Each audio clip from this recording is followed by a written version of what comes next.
Hello bachcho, let's see the question. The question says a capacitor of capacitance C1 is charged to an potential V and then connected in a parallel to an uncharged capacitor of capacitance C2. Now we have to find the final potential difference across each capacitor. तो बच्चों first of all हम देखते हैं इस question में हमें क्या कहा गया है. हमें कहा गया है कि हमने एक कैपेसिटर को जिसकी कैपेसिटेंस C1 है, तो यहाँ पे ड्रॉ कर लेते हैं. एक कैपेसिटर जिसकी कैपेसिटेंस हमें गिवन है C1, उसको हमने पोटेंशियल दिया, मींस उसको हम बैटरी से कनेक्ट कर देंगे. हमने किसी बैटरी से कनेक्ट कर दिया जिसकी हमें पोटेंशियल गिवन है, दैट इज V. इसकी पोटेंशियल हमें V है और इसका कैपेसिटर है, हमारा कैपेसिटेंस है C1.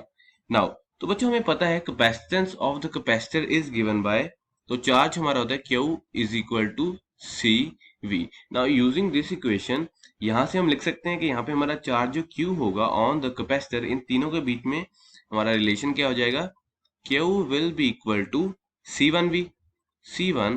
तो बच्चों ये हमारी हो जाएगी इक्वेशन नंबर 1.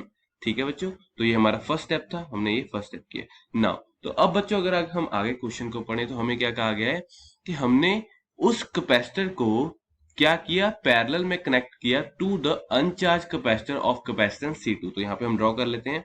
नाउ सेकंड में क्या हो रहा है हमारा, हमने यही जो है हमारे पास कैपेसिटर, इस पे चार्ज कितना है Q, तो हमने वही कैपेसिटर को जिसकी कैपेसिटेंस है वो C1 है और चार्ज Q है, चार्जेस Q, उसको हमने कनेक्ट कर दिया विद अ पैरेलल कैपेसिटर जिसकी कैपेसिटेंस है C2, जिसकी कैपेसिटेंस है C2 एंड चार्जेस 0. ये बच्चों हमारा क्या है, this is a second case. तो अब हमने ऐसा किया है. तो अब बच्चों क्या होगा, ये जो हमारा चार्ज है ये डिस्ट्रीब्यूट होगा between the two capacitors.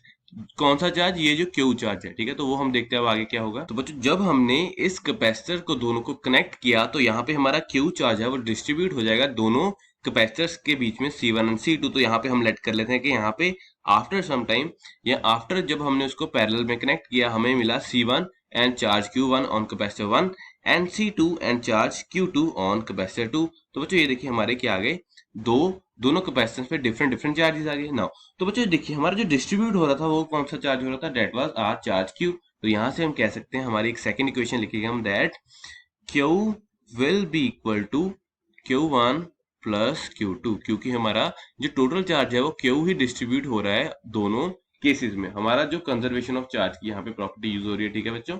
Now अब बच्चों देखिए ये दोनों जो कैपेसिटर हैं ये दोनों एक दूसरे के क्या हैं, पैरेलल में. ये दोनों एक दूसरे के क्या हैं, तो यहाँ पे दो टर्मिनल ऐड करते हैं, this is A, this is B. तो बच्चों ये दोनों क्या है, एक दूसरे के किस में है, पैरेलल में है. तो हम कह सकते हैं कि जो हमारी V1, इसकी कैपेसिटर की हम वोल्टेज ले लेते हैं V1 और यहाँ पे V2, from here both are in parallel. तो हम कह सकते हैं कि हमारी जो V1 हो जाएगी, V1 this will become equal to V2. ठीक है बच्चों. Now using this equation we can write that our V1 will be equal to Q1 divided by C1 and V2 will be equal to Q2 divided by C2. ठीक है बच्चों, तो दोनों हम यहाँ पे वैल्यूज पुट करते हैं तो देखिए हमें क्या मिलेगा, we will get Q1 divided by C1 will be equal to Q2 divided by C2. ठीक है बच्चों, तो ये हमारे पास आ गई इक्वेशन. तो यहाँ पे अगर थोड़ा हम रीअरेंज करें इसे थोड़ा सा तो हमें एक इक्वेशन मिलेगी, that Q1 C2 will be equal to Q2 C1. ठीक है बच्चों, तो हम इसे लेट कर लेते हैं, this is a third equation. Now बच्चों हम देखिए यहाँ पे यूज करेंगे यूजिंग इक्वेशन 2. हम क्या लिख सकते हैं, वी कैन राइट दैट, देखिए इक्वेशन 2 से हम लिख सकते हैं Q2 will be equal to Q minus Q1. तो ये हमने इक्वेशन 2 से लिखा. इसको अगर हम पुट करें इन इक्वेशन 3 तो हम इक्वेशन 3 कैसे मिलेगी, this will be equal to Q1 C2 this will be equal to, तो यहाँ पे Q2 की वैल्यू पुट करते हैं, that is Q minus Q1 C1. ठीक है बच्चों, इसको थोड़ा सा आगे हम सॉल्व करेंगे तो हमें क्या मिलेगा, वी विल गेट, देखिए यहाँ पे Q1 है जो एक साइड पे लेके आए Q1, यहाँ पे हमारा कॉमन क्या आ जाएगा, this will be here C2 plus C1 plus C1 this will become equal to C1. Now अगर बच्चों हम इक्वेशन 1 देखें, अब हम इक्वेशन 1 यहाँ पे यूज करेंगे, using equation 1 in this equation, equation 4 let करते हैं इन इक्वेशन 4। तो बच्चों हमें क्या मिलेगा, देखिए यहाँ पे अब इक्वेशन 4 में अगर हम इक्वेशन 1 पुट करें तो हमें मिलेगा Q1 C2 plus C1 this will become equal to, तो ये किसके इक्वल आया, दिस विल बी Q की जगह हम पुट कर देंगे C1V डॉट C1 या मल्टीप्लाई C1। तो बच्चे यहाँ पे अगर हम रीअरेंज करते हैं तो हमें Q1 की वैल्यू मिलेगी, this will be equal to C1 square V divided by C1 plus C2। ठीक है बच्चों, तो ये हमारे पास वैल्यू आ गई। अब हमें फाइंड क्या करना है, हमें बेसिकली फाइंड करना है potential VA minus VB। Basically V, अब इस यहाँ पे देखिए हम VA माइनस VB ये किसके इक्वल होगा, this will be equal to VAB which is basically our V1 और V2, क्योंकि सभी हमारे क्या हैं, इक्वल हैं, क्योंकि पैरेलल में है। तो बच्चों यहाँ से हम लिख सकते हैं from here we can write that our VA minus VB potential difference होगा जो VA minus VB this will be equal to किसके इक्वल लिख सकते हैं हम, यहाँ पे देखिए ये बेसिकली क्या है, हमारे दोनों V1 एंड V2 ही है।